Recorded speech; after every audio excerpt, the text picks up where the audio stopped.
take a look at this. This is kind of interesting. Pro Football Focus. We're going to take a look at two graphs that show quarterback play. Now, it is best and worst decision makers. So you got Tom Brady, Aaron Rodgers, Lamar Jackson, Matthew Stafford, and Ryan Tannehill way out on the end of really, really good decision makers. You see Baker Mayfield kind of in the middle there. Deshaun Watson is the Houston Texans logo down at the bottom. Now let's flip this and go execution relative to decision making.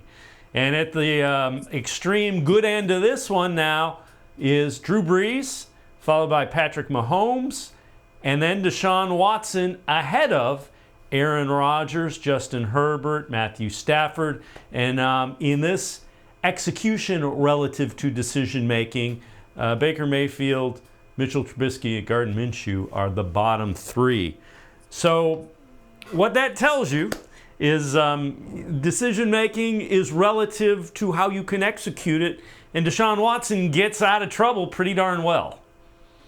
Yeah, I mean, that's the thing with quarterbacks. I mean, if you have a guy that can make up for the mistakes of his team around him, and I mean, they're not always going to play clean games. Sometimes your line's going to have a difficult day, and if you're the quarterback and you can escape, you can buy time, you can cover up a lot of holes on your team if you have that guy who's able to, account for those things, be able to make adjustments for those things, even in the middle of plays, to be able to understand if the blitz is coming and there's no way your line's going to pick it up. If the quarterback is able to get out of the pocket, make the right play, then all of a sudden you got a huge play. And that's why the quarterback position is so important, because, I mean, the ball's in their hands every single play. They're the ones ultimately making those decisions. And if you have a guy that can make the most of his decisions like Deshaun Watson can, certainly you see the high-level play. And if you look at that second graph, by and large, the guys at the top of that list are more of your high-end quarterbacks, especially Patrick Mahomes, who's second on that list. We know he's a risk taker, but we also know he's just incredibly, incredibly talented, and probably as talented a quarterback as there is in the game.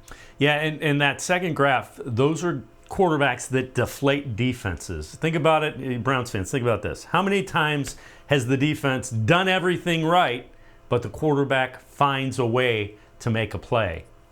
That's what good quarterbacks, that's what elite quarterbacks are able to do.